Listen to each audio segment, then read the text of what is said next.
ઇન્દિરા ગાંધીની હત્યા 31 ઓક્ટોબર 1984ના દિવસે થઈ, પરંતુ આની ભવિષ્યવાણી ઘણા બધા વર્ષો પહેલા જ એક વ્યક્તિએ કરી નાખી હતી. આની સાથે અમેરિકામાં જે 9/11 હુમલો થયો, આ બાદ 2004માં ખાસ કરીને જે ભયંકર સુનામી આવી, એ બધી જ વસ્તુની જે ભવિષ્યવાણી છે એ અગાઉ જ એક વ્યક્તિએ કરી નાખી હતી. અને હવે વ્યક્તિએ 2026ને લઈને અમુક ભવિષ્યવાણી કરી છે, અને જે ભવિષ્યવાણી છે ને એ ખૂબ જ ચોંકાવનારી છે. કુદરતી આફતોથી લઈને એલિયન સુધીની ભવિષ્યવાણી. પરંતુ આ વ્યક્તિ કોણ છે કે જેને આખી ભવિષ્યવાણી કરી છે? 2026માં કઈ ભવિષ્યવાણી કરેલી છે અને અત્યાર સુધી કઈ ભવિષ્યવાણી છે કે જે સાચી પડી ચૂકી છે? જાણીશું આજના ખાસ વિડીયોમાં.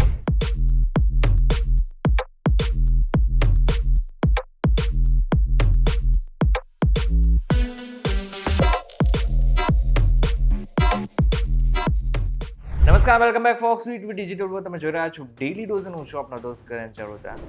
બાબા વેંગા, આ નામ કદાચ તમે ઘણી બધી વખત સાંભળેલું હશે, ઘણા બધા સોશિયલ મીડિયા પ્લેટફોર્મ ઉપર પણ આ નામ તમે સાંભળેલું હશે. બાબા વેંગાનું પૂરું નામ છે વેન્જેલિયા પાંડેવ ગુસ્તેરોવા. તે બલ્ગેરિયાના નાનકડા ગામમાં રહેતી એક અંધ રહસ્યવાદી વ્યક્તિ હતા. બાળપણમાં વાવાઝોડું જ્યારે આવ્યું ને ત્યારે એક ઘટનામાં તેની બંને આંખો જતી રહી હતી, પરંતુ આ બાદ અલૌકિક રીતે એને અલગ રીતે દ્રષ્ટિ મળેલી, અને આ બધાની જ વચ્ચે તે ભવિષ્યની આગાહી પણ કરી શકતા હતા. હવે આનાથી પણ એક વિશેષ વાત, ઘણા બધા લોકોને એવું લાગે છે કે બાબા આગળ લગાવેલું છે એટલા માટે થઈને એવું લાગે છે કે તે પુરુષ છે, પરંતુ ખરેખરમાં તે પોતે એક સ્ત્રી હતા. બાબા વેંગાની ભવિષ્યવાણીઓએ વિશ્વને હચમચાવી દીધું છે.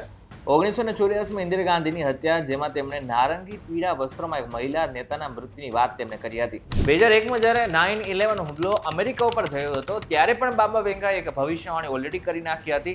તેમણે એમ કહ્યું હતું કે 2 લોખંડના મોટા પક્ષીઓ એક ટાવર સાથે અથડાશે. અને આમ જોવા જઈએ તો વાત પણ સાચી છે.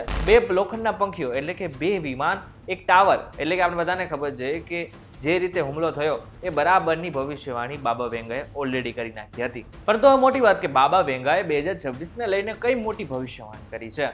તો 2026માં સૌથી મોટી જે ભયંકર આગાહી કરી છે એ છે યુદ્ધને લઈને. બાબા વેંગાના અનુસાર માર્ચ 2026માં એક મોટું વિશ્વ યુદ્ધ થઈ શકે છે, જે પૂર્વી દેશ જેમ કે રશિયા અને ચીનથી નીકળી અમેરિકા અને યુરોપ જેવા પશ્ચિમી દેશોને નષ્ટ કરી શકે છે.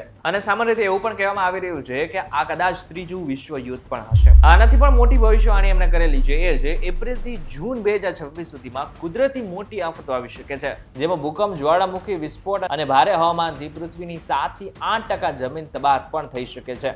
આ કારણે આંતરરાષ્ટ્રીય અર્થવ્યવસ્થા નષ્ટ થઈ શકે છે અને આર્થિક મંદી આવી શકે છે. અંતરિક્ષ ક્ષેત્રે પણ બાબા વેંગાએ ઓલરેડી અમુક એ ભવિષ્યવાણી કરી નાખી છે, જેમાં એમણે કહ્યું છે કે 2026માં તકનીક અને અંતરિક્ષ વિજ્ઞાનની દુનિયામાં ઘણા મોટા ફેરફાર થશે. જો કે નિષ્ણાતો પણ માને છે અને વૈજ્ઞાનિકો પણ માને છે કે આગળના સમયમાં, એટલે કે ખાસ કરીને 2026માં અંતરિક્ષ ક્ષેત્રે આપણે ઘણું બધું કરી શકીએ એમ છીએ. અને છેલ્લી ભવિષ્યવાણી કે જે નવેમ્બર-ડિસેમ્બરમાં એ પૂરી થાય, એ બની શકે ઘટના, એવી પૂરેપૂરી શક્યતાઓ પણ દેખાઈ રહી છે. એ છે આગળના સમયમાં અંતરિક્ષમાંથી પૃથ્વીના વાયુમંડળમાં એક વિશાળ રહસ્યમય વસ્તુ પ્રવેશ કરી શકે છે, જેનો કદાચ સીધો મતલબ એ પણ થયો કે આગળના સમયમાં આપણો જે સંપર્ક છે એ એલિયન સાથે પણ થઈ શકે છે. જોકે આ બધા જ વસ્તુ આપણે કહી રહ્યા છીએ, પરંતુ આ માત્ર એક આગાહી છે, જે મેં તમને અગાઉ જે વસ્તુ ચાલી રહી હતી એને આધાર રાખીને મેં તમને અત્યારે કહી છે. જો કે મારો ઉદ્દેશ્ય તમને ડરાવવાનો બિલકુલ નહોતો. મારો ઉદ્દેશ્ય માત્ર તમને માહિતી પહોંચાડવાનો હતો.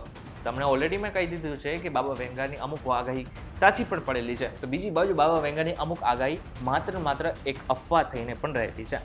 ત્યારે હવે 2026 શરૂ થવાના આરે છે, એવામાં હવે આગળના સમયમાં કેટલી આગાહીઓ સાચી પડે છે એના ઉપર સૌ કોઈની નજર રહેશે.